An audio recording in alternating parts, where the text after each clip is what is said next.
গাজায় ২১ মাসে অপুষ্টিতে মৃতের সংখ্যা শতাধিক। ত্রাণ সংগ্রহকারীদের ওপর গুলি বন্ধে আইডিএফকে ইইউ এর হুঁশিয়ারি। একদিনে নিহত আরও ৮১ ফিলিস্তিনি। ভারতের সামরিক স্থাপনায় হামলার অভিযোগ অস্বীকার পাকিস্তানের। নয়াদিল্লিকে সিনেমার জগৎ থেকে বাস্তবে ফেরার আহ্বান। অভ্যন্তরীণ ইস্যুতে নাক গলাবে না যুক্তরাষ্ট্র। গাজায় ইসরায়েলি হামলায় নিহত ১৬। চলমান যুদ্ধে ১,০০,০০০ টন বোমা ফেলেছে নেতানিয়াহু বাহিনী, দাবি গাজা সরকারের। ফিলিস্তিনিদের পক্ষে বিক্ষোভ করায় নিউ ইয়র্কে গ্রেফতার ৭০। দ্বিতীয় বিশ্বযুদ্ধে বিজয়ের ৮০তম দিবস উদযাপন রাশিয়ায়। মস্কোর রেড স্কোয়ারে বর্ণাঢ্য সামরিক কুচকাওয়াজ। উপস্থিত ছিলেন চীনের প্রেসিডেন্ট সহ বিশ্ব নেতারা। পশ্চিমাদের সঙ্গে উত্তেজনার মধ্যেই এবার গোপন ড্রোন ঘাঁটির চিত্র উন্মোচন করল ইরান। সমুদ্রপথে শত্রুর আক্রমণ প্রতিহতে ভূমিকা রাখবে দাবি তেহরানের। যুক্তরাষ্ট্রে $৫৫,০০০ কোটি বিনিয়োগ করবে জাপান। বিনিময়ে আমদানি পণ্যে শুল্ক কমিয়ে ১৫% করার সিদ্ধান্ত ট্রাম্পের। ফিলিপিন্সকে গুনতে হবে ১৯% ট্যারিফ। ব্রিটেনের রাজনৈতিক আশ্রয় পেতে পাকিস্তানিদের অভিনব প্রতারণা। বিপুল অঙ্কের অর্থের বিনিময়ে ভুয়া নথি বানিয়ে ভিসা নেওয়ার অভিযোগ।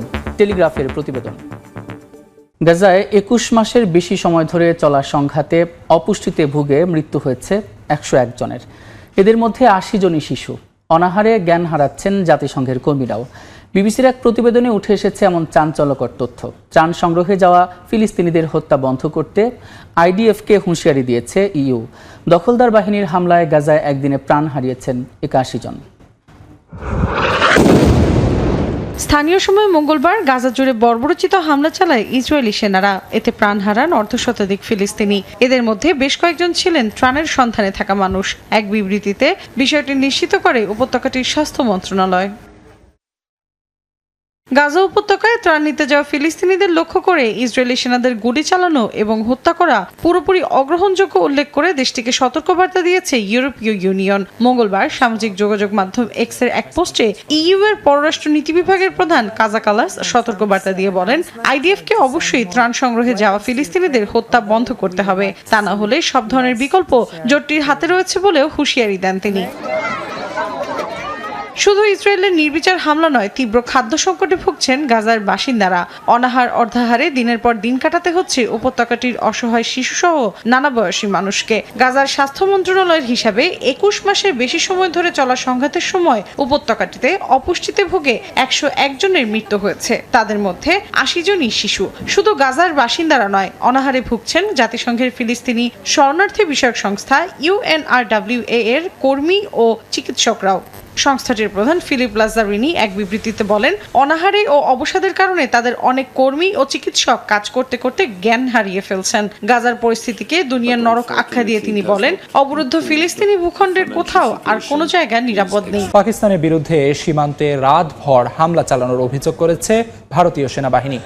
সামরিক স্থাপনা লক্ষ্য করে চালানো ক্ষেপণাস্ত্র ও ড্রোন হামলা সফলভাবে প্রতিহত করার দাবিও করেছে নয়াদিল্লি। যদিও এমন অভিযোগ অস্বীকার করেছে পাকিস্তান।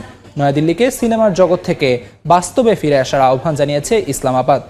প্রতিবেশী দুই দেশের অভ্যন্তরীণ ইস্যুতে যুক্তরাষ্ট্র হস্তক্ষেপ করবে না বলে মন্তব্য করেছেন মার্কিন ভাইস প্রেসিডেন্ট।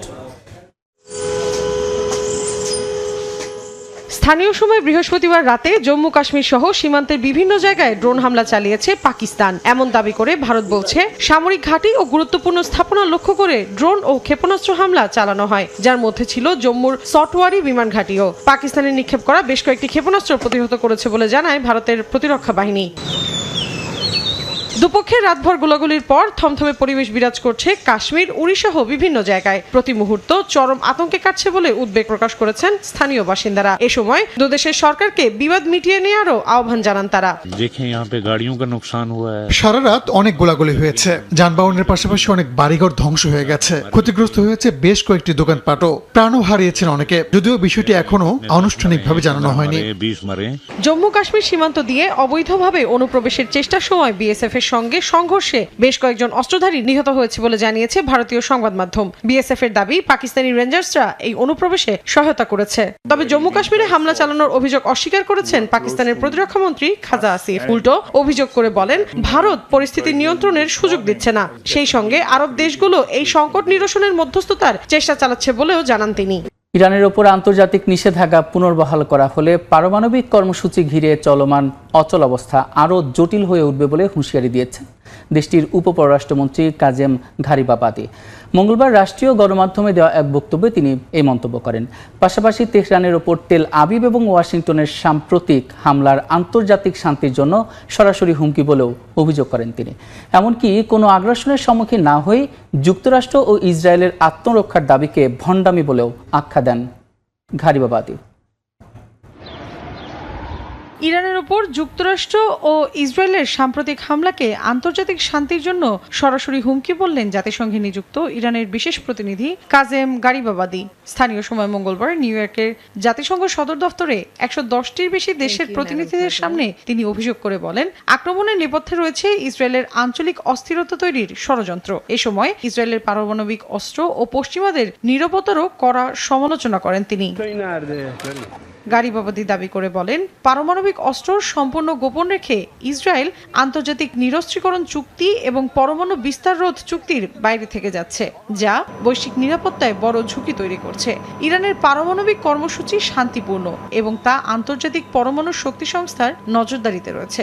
অথচ তেল আবিব ও ওয়াশিংটন তেহরানের বিরুদ্ধে 3 দশক ধরে মিথ্যা অভিযোগ করছে বলেও স্পষ্ট বার্তা দেন তিনি। যুক্তরাষ্ট্র ও ইসরায়েলের আত্মরক্ষার দাবিকে ভণ্ডামি আখ্যা দিয়ে তিনি বলেন, কোনো আগ্রাসনের সম্মুখীন না হয়েই আত্মরক্ষার অধিকার দাবি আন্তর্জাতিক আইন অনুযায়ী অবৈধ। ইরান কারো ওপর হামলা করেনি, বরং তেহরানই আক্রমণের শিকার। এবার গোপন ড্রোন ঘাঁটির চিত্র উন্মোচন করল ইরান।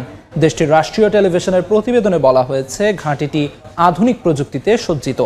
যুক্ত হয়েছে নতুন প্রজন্মের ড্রোন প্রযুক্তি, যা দ্রুততার সঙ্গে শত্রুর অবস্থান শনাক্ত ও হামলার সক্ষমতা রাখে। তেহরান বলছে, সমুদ্র পথে আক্রমণ প্রতিহত করতে গুরুত্বপূর্ণ ভূমিকা পালন করবে ঘাঁটিটি। অস্ত্র, আধিপত্য আর আতঙ্ক সব মিলিয়ে এক গভীর সংকেত দিল ইরান। স্থানীয় সময় বৃহস্পতিবার রাষ্ট্রীয় টেলিভিশনে সম্প্রচারিত হয়েছে ভূগর্ভস্থ একটি ড্রোন ঘাঁটির দৃশ্য। যদিও এই দৃশ্যের সময় ও স্থান অজানা, তবে বার্তা স্পষ্ট, যুদ্ধের জন্য প্রস্তুত তেহরান। ঘাঁটিতে পরিদর্শনে যান দেশটির বিপ্লবী গার্ড বাহিনী IRGC প্রধান হোসেন সালামি ও নৌবাহিনীর কমান্ডার আলী রেজা তাংসিরি।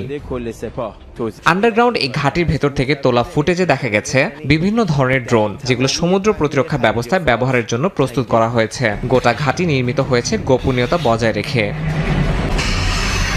প্রতিবেদনে বলা হয়, ঘাঁটিটি আধুনিক প্রযুক্তিতে সজ্জিত এবং এতে যুক্ত হয়েছে নতুন প্রজন্মের ড্রোন প্রযুক্তি, যা দ্রুততার সঙ্গে শত্রুর অবস্থান শনাক্ত ও হামলার সক্ষমতা রাখে।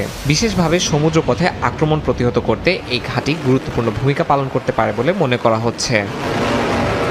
ঘাঁটিটি এমন সময় সামনে আনা হলো যখন সামনে রয়েছে যুক্তরাষ্ট্র ও ইরানের পরবর্তী পরমাণু আলোচনা। পশ্চিমা দেশগুলোর অভিযোগ, ইরান গোপনে পরমাণু অস্ত্র তৈরির চেষ্টা করছে, যদিও তেহরান তা অস্বীকার করে বলছে তাদের কর্মসূচি সম্পূর্ণ বেসামরিক। ইউক্রেন যুদ্ধের মাঝেই বিশ্বের সবচেয়ে বড় ড্রোন কারখানার চিত্র সামনে আনলো রুশ গণমাধ্যম।